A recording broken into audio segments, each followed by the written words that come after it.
Hello, everybody, and thank you for attending this new webinar.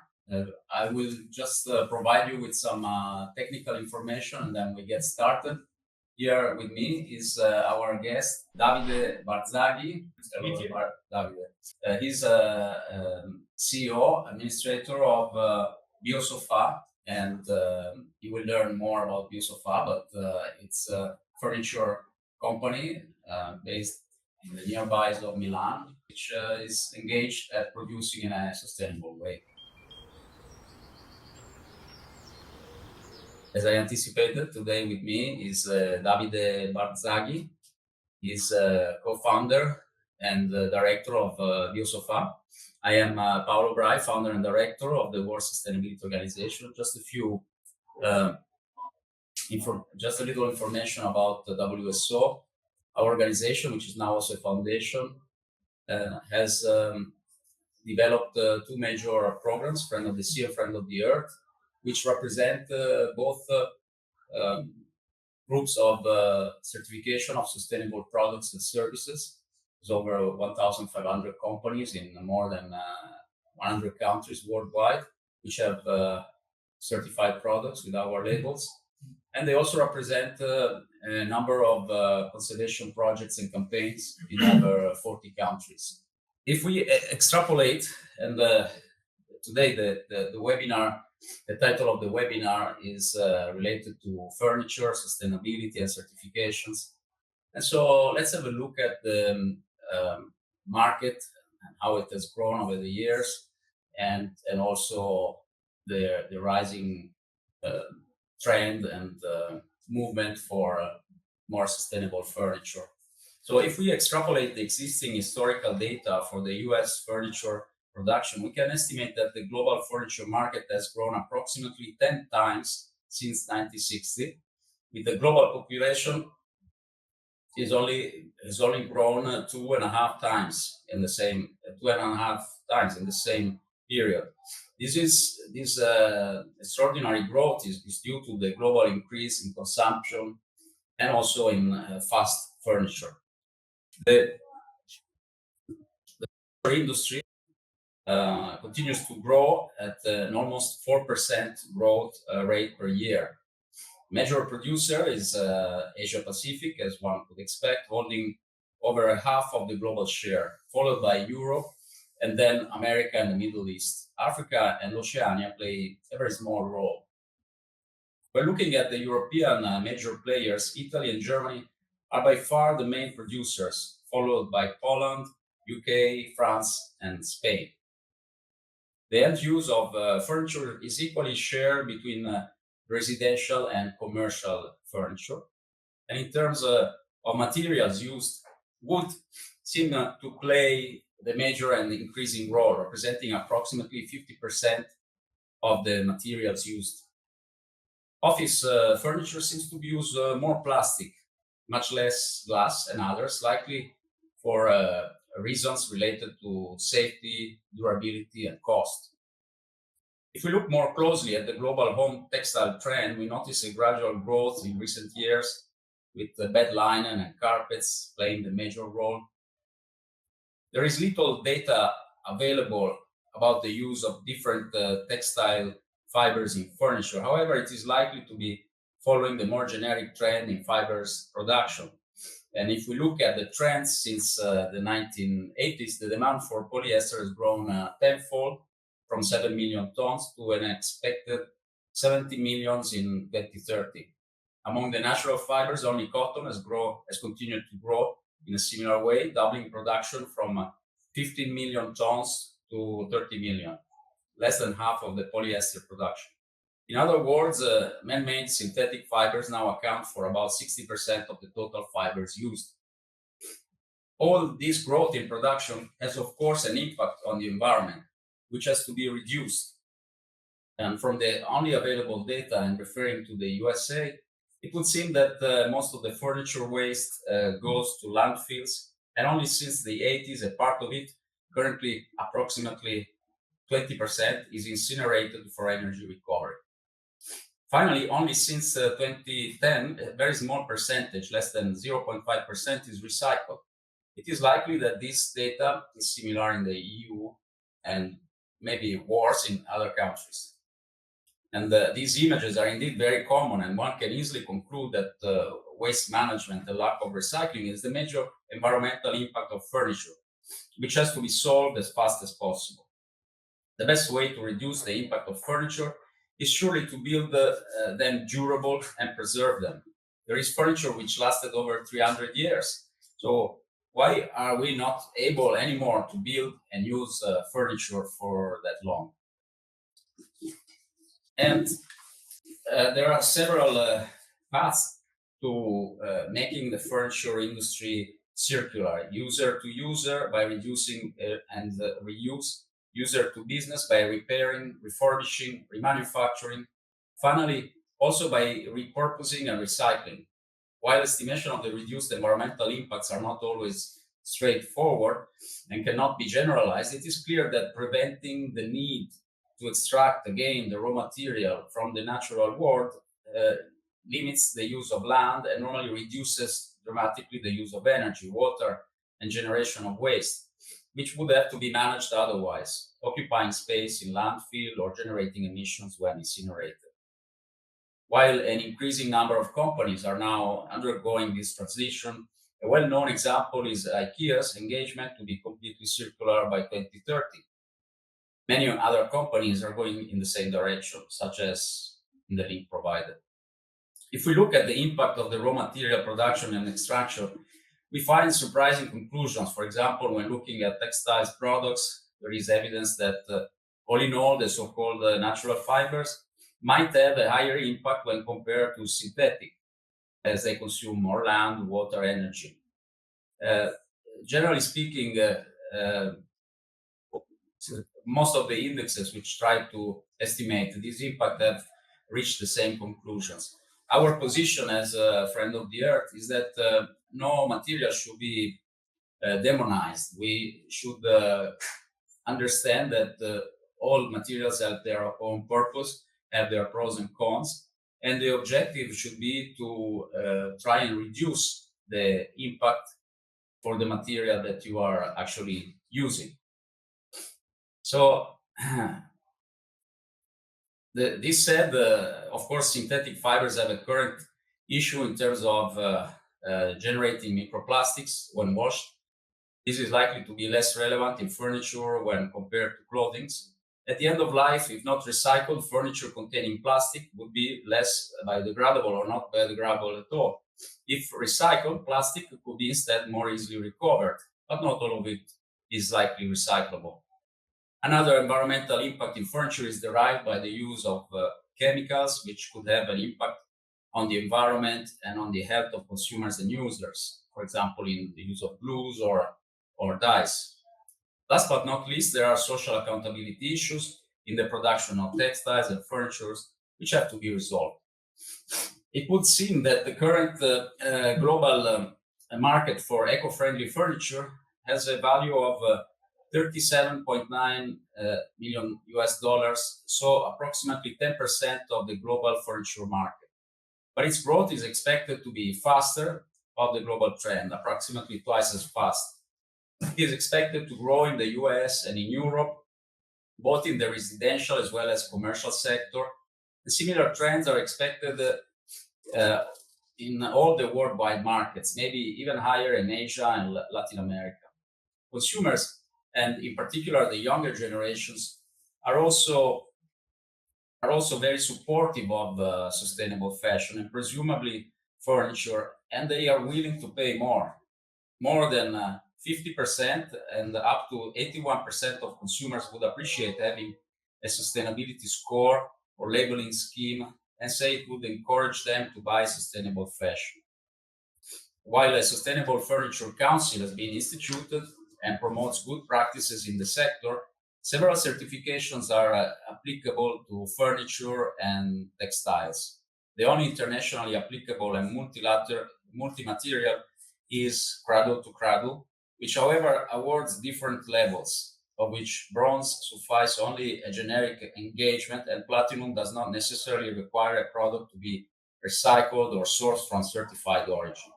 All in all, only less than 2,000 products worldwide have been certified by the 3 generic labels applicable to the entire furniture products: Cradle to Cradle, Eco Label, and Blue Angle. So there is definitely space for development of consistent third-party certification for sustainability in the furniture arena. With this state-of-the-art information in mind, Friend of the Earth has developed a new standard among the various standards already developed by our organization, a standard for the certification of sustainable furniture. The standard scope is the certification of single furniture products. Consequently, the organization can have either some of their products certified or their whole product range. Audit is carried out by qualified third-party auditors of an accredited certification body. The requirements include the presence of an environmental management system, the use of renewable resources, and to run the company and the organization in compliance with social accountability principles, natural or low VOC paints, and no use of toxic materials. As far as the raw materials requirements, the requirements aim at promoting use of recycled raw material, FSC or PEFC recycled paper or wood, or originated paper or wood, and responsibly produced glass and metals. As far as textiles and leather, they must be either 100% recycled or reused, or Friend of the Earth, GOTS, organic, Ecotex, or equivalent certified. Finally, the products must be distributed and shipped sustainably, packaged in a sustainable way, and be recyclable. The certified products can leverage upon several benefits and services, including a certificate of support to our conservation programs, meetings with potential buyers, interviews, and press releases. Products and brands can also be showcased and sold in our Sustainable Friends flagship store in the center of Milan. A special showcase event has been organized for the week of the Salone del Mobile, the furniture trade show in Milan, which is going on right now, exhibiting furniture of some brands particularly engaged at reducing their impact on the environment. Among them, for example, Stromboli Design, Italian Upcycled Furniture, and Biosofa. So I will now pass the microphone over to our honorable guest, David Barzaghi. And before doing that, I will, if I manage, I will share with you, while I shift also the presentation, I will share with you today's poll, which is the following. What is the most sustainable lower impact furniture? So you have several options here: using end-of-life furniture to create new furniture, using other waste, any waste material to create new furniture, or using old furniture, reusing it, vintage, or using or purchasing furniture with material from sustainable sources, from sustainable production, for example, wood, FSC certified, and so on. Or one answer could be that it's impossible to conclude, and that we have to look on a case-by-case, audit the company, audit the product, because the solution is not just black and white or just one. So feel free to answer the poll. We look at the results at the end. And now I will try and pass the microphone to Davide. And hi to everybody. I'm David Barzaghi. I'm the administrator of Biosofa.com, and I'm going to show you how, in this world of sustainability, we are effectively sustainable. We started from an idea. The idea was to produce a 100% natural and plastic-free sofa, but the real question is why. Basically, we started this business because we were thinking about the statistic that Paolo just showed us. there are many enterprises and brand in different sectors that says that reusability or recycling it's the way to think about the end of the life of a product, but instead we focus on something else. We focus first on the period in which our sofas are gonna be used. So the life. This means that a sofa must be totally harmless for the person who uses that, who decided to follow a certain lifestyle that can be integrated with other bio products coming from other sector, like food, for example, the one that is another that is one of the principal sources of your certification, for example. And so it's an integration of those ideas in a total lifestyle that embrace this view. So the first thing was that those products should be totally harmless and safe for the people who live them. But then there's also an after, and it's difficult to think about an after when you buy a new product, of course, because you think that everything is gonna endure forever and it's gonna be totally, it's gonna be eternal. But the fact is that all the products that we buy are not eternal. So we were starting about on the life cycle. We were analyzing the life cycle of our production, and we figured out that we were sitting on a trouble because sofas are made with the standard sofa. No matter what you buy, if you buy from IKEA or from the top brands, it's full of chemicals. It's the main material is the petroplastic foam, polyurethane foam that is up to 40 kilos for a two-seat sofa, three-seat sofa.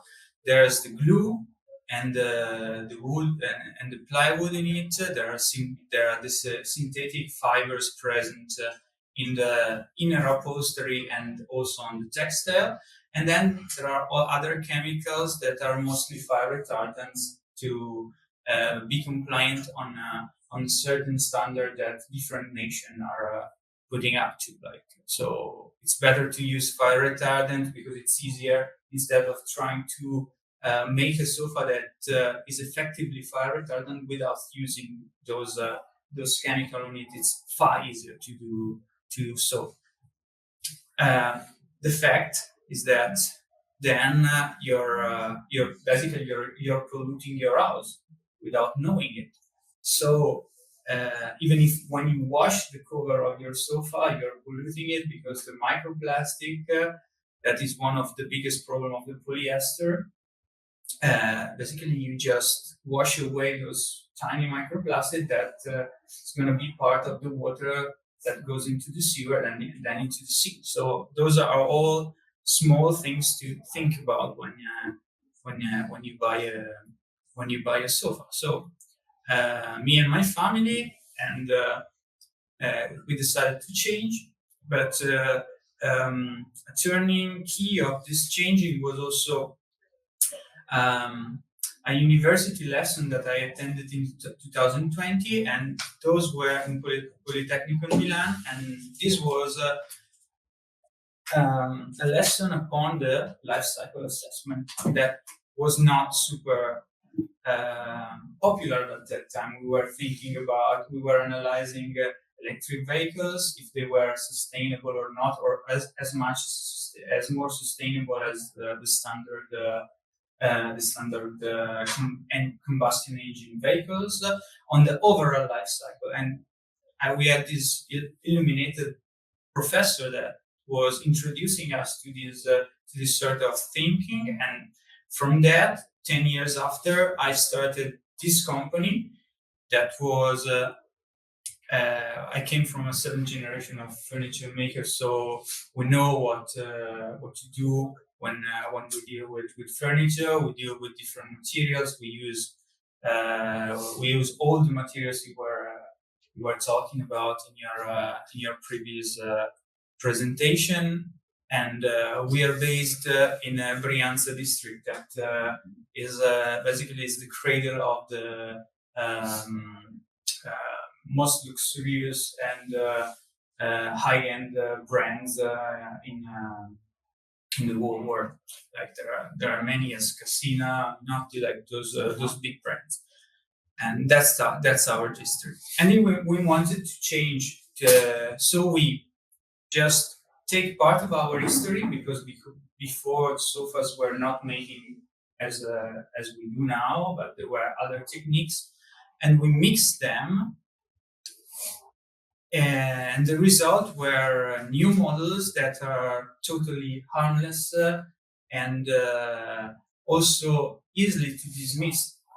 Because, as you said in one of your of your slides, that it's good to speak about recyclability and cradle to cradle and circularity. But the fact is that only a small part of it is recycled. The biggest part goes into landfill, and if it doesn't destroy by itself, it's going to stay there for many years, maybe forever. With some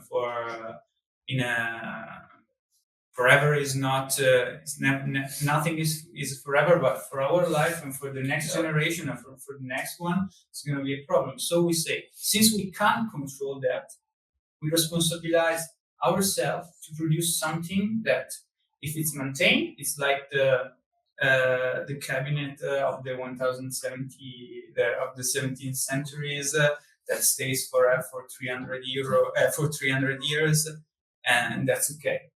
If for any other reason it's going to be dumped somewhere, or is not going to be wanted by nobody, and it's going to end up in a landfill, this is totally self-destructive in 6-7 years, and that's what we did. And we had many creation. We started also using. We started with this concept because at the beginning, not every single material was tested as biodegradable, or we started using also the polyurethane foam that was mixed with a soybean oil foam to make a product that was sort of eco-friendly, but not totally what we were thinking, because it was a process. It's not that we were on the market and we provided the solution, but we were studying we were researching with universities and other material producer. We are still in with material library. We are still going on. We are putting on projects with that to find out new and more interesting material for us, because it's a process. It's not finished. It's not finished yet, but by now we have a totally biodegradable product, and this is how we make it. Basically, we have a sofa is a product that consists of many layers of material, one upon the other. The difficulty of the recyclability is that it's a long-term product, so it endures more. Usually, it should endure more than 10 years, maybe 20, maybe 30, maybe 50. And even if those layers would be detached one by the other, or could be detached easily, it will be difficult for the people at that time to recognize which product, which single material they are trying to recycle. So it's going to be quite difficult to make. So what we said, it's this should self-destruct by itself, and we start from the wooden frame. For the wood we use a certified PFC wood. It's one of the certification you were talking about before. It comes from Germany. It's a big enterprise that provides that, and so they have their own forest, so that they harvest, and it's European wood because it's beech wood. It's super dry because it goes through a process. It's called evaporated beech wood, and it's far more resistant than poplar or pine that are other more resinous wood. So it stays in place. It's harder and it's heavier than the normal. And we build all our more or less all our production is built by this wood. And in between, this is an old technique that we repropose and in a younger vest, like in a younger dress, because we switch a couple of passage with this. Like we put 2 layers, this matrix of ute belts, and in between we use a steel spring that is particular, and also this steel is a particular steel because it's called untreated steel, and actually it oxidizes by itself when it's exposed to the air. So yes, so it's able to rust and to decompose by itself. And another thing is that those springs are not painted, because usually metal springs are painted with polyester, like they are like with black polyester, and so these would go against our decomposition process, so we don't get these sort of things, but we get untreated ones. Then the king of the materials, the biggest step we made is like to use 100% natural latex that is produced here in Lombardy, in our district, and it has 3 or 4 certification that are not valid in all the countries, because some certification are just valid on Germany, for example. Like there's the OECO Institute certification that testifies that this is 100% natural latex. This institute is a German one, like it's recognized, but is it should be better to have a certification that takes over all. That's what I was trying to explain.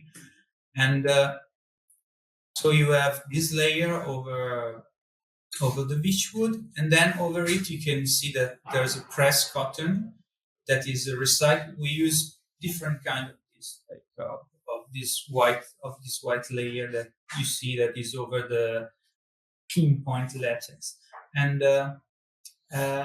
this is a pressed cotton that comes from hotellerie, so it's a recycled one. So we try to use, when it's possible, also recycled material, but we do only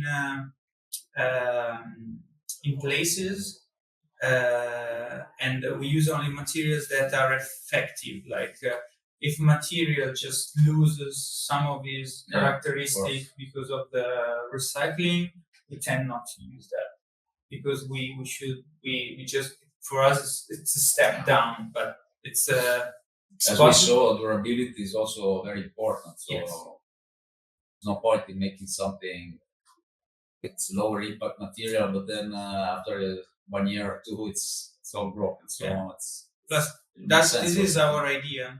Like another thing is the sewing process. Like this is a mix, because there's a really strong cotton that we use for the sewings, but nylon holds 30 years more than this. So we ask, because this is a in percentage is its weight percentage is 0.04, like on the overall weight of the. And we asked our clients because right now we are maybe we found a rayon solution that is in between, but it's we already have the solution with cotton. We got it. We have the option of this other material, and then there's going to be this rayon stuff. That's why, like, we want. This is not for us. It's not a joke or a way of selling our stuff, but it's something we started with the idea before knowing that there was the market, because we started in 2012. There were people that were not understanding at all what we were doing when we were telling, like, it's 100% natural, it's biodegradable, so what is the advantage? Like, and then during after 4, 5, 6 years, 2016, 2018, this became a thing that was far easier to explain to our client, because clients started to search for this kind of product. They were aware of this, and probably those are the younger generation that 10 years before they didn't need an house, or maybe they are the children of those people that buys, that just searching for something that is more compliant to their lifestyle. That's what we were talking about before. This is sorry for the digression. Now we are back on the. You're welcome. Now we are back on the product itself, and this is the final the white. We call it the white layer because it's a cotton layer that covers up the pressed cotton that is in between. Then some models has backrest and seat cushion that are put over the frame, so the seat and the backrest are not embedded, but they are cushions by themselves. And so in this case, we can use feathers, or we can use also other fibers, that is wool, for example, or a mix of linen and cotton, or kapok, like the fiber you were telling before, that is a natural fiber that is has more or less the same fitting as wool. Let's say vegetable wool. Okay. And then there was the designer that was the quality control. They were seems pretty relaxed. So it's this is Casquet. This is one of our bestseller. It's pretty nice sofa and super comfortable and big. And in the photograph you see the designer who made it, and it's called DDP Studio. It's an award-winning design studio. That's super nice people. We're working with people mainly, then, so pretty happy to put them on in our presentation. And then it's done. We have this our 100% natural, toxin-free sofa made in Italy. And this point, I finished my presentation. Thank you so much, Davide, for all this precious information. And congratulations for your company, for all you're doing. It's really great to see that you are really using your scientific approach that you have learned at university, because that's what we need, really. It's not, sometimes it's a complex issue with no immediate solutions. So we really appreciate, and I think I really hope that the knowledge you have transferred to us can be also useful for other companies who might be interested to go in this direction, or maybe already went into this direction and learn more also from what you have done. Yeah. So let me see in the meanwhile if we have some questions. Oh, I need to put my glasses on. Here we are. So, where and how can we purchase Biosofa products?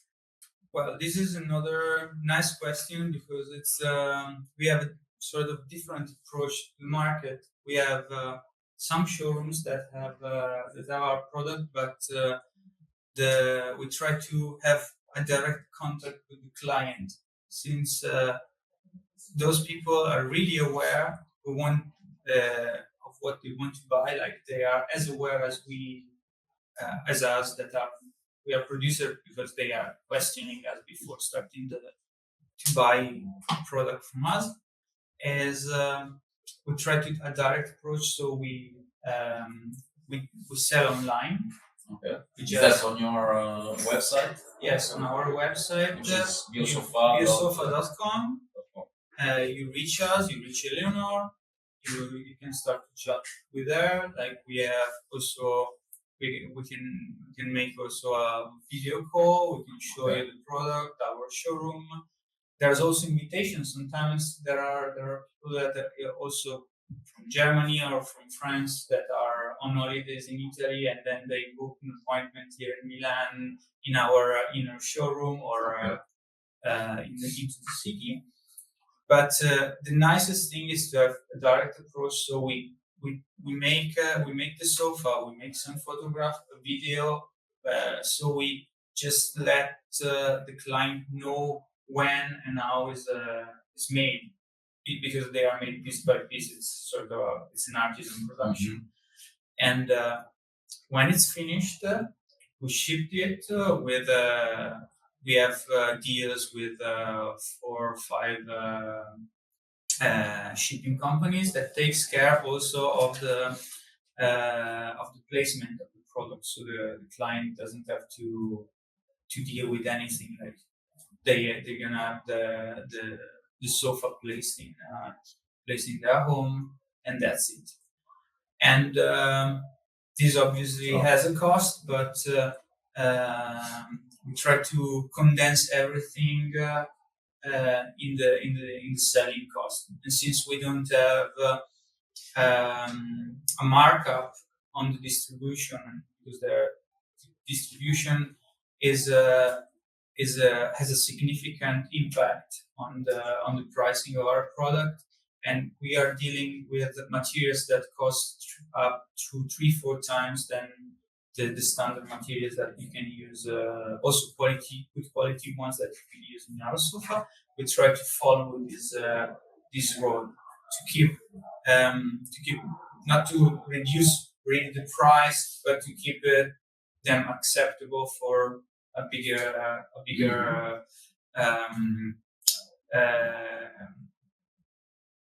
biggest part of quantity. So no, bigger part of the population. Now we are also studying a model that is going to be sold only on internet, not on our retailers. That would cost even a little bit less, so it would be much more affordable, and then you can see on our images. And now for the Salone del Mobile, there is some pieces that are shown here. Small ones, because we don't have a big store, but then it could be a way to get in touch with Biosofa quality by checking these ones. You can touch them, and you see they are really great furniture. So one more questions. Until when will be the furniture displayed in the store in Milan? That's going to be for sure until the end of this week, but I'm pretty sure that there will be other occasions, and we will alert on our website. There will be. It is also likely that we will hold the furniture for a few days more, but I recommend that you check us, send us an email or something to verify. But they're surely going to be there until the end of this week and the end of the Salone del Mobile. And the address is Galleria Passarella 1. It's San Babila Metro Station.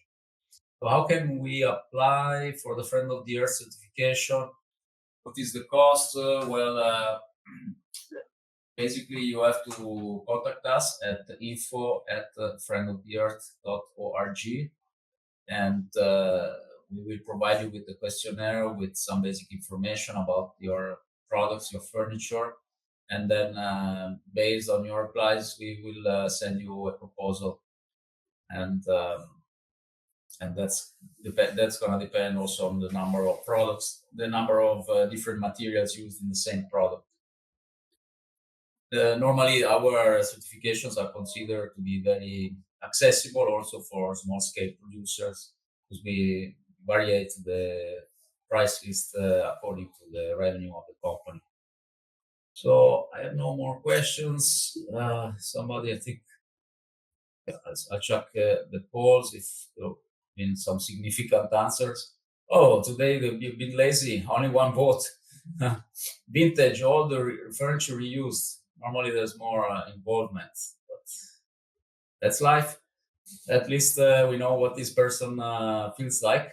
And definitely, what would be your answer, Davide? Yes, surely the old furniture used is a good answer, because actually we also give the possibility to remake also the client sofa. Like, we just turn down everything. We try to put every single materials in the right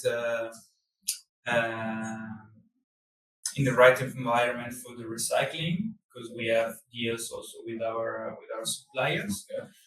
And so we make it using our product, and this is one of the options that we give to our clients. So that if you use a vintage and that holds on, and you just redo the cover and everything, can be a good way.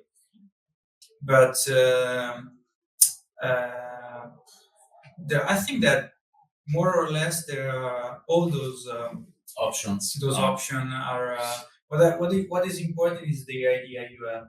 Like, if in a business you rule a business, and you rule the business of plastic chairs, for example. If you keep them, you use a monomaterial, and you use a plastic that can be recycled more than one, and you can also use plastic that can be recycled using only that recycled plastic, and not just also adding new plastic, because this is another question, and another problem of this the recycling that can be done. I know a brand of New Zealand chairs that are super strong. It's all plastic, monomaterials, and they follow this sort of attitude, and they're great.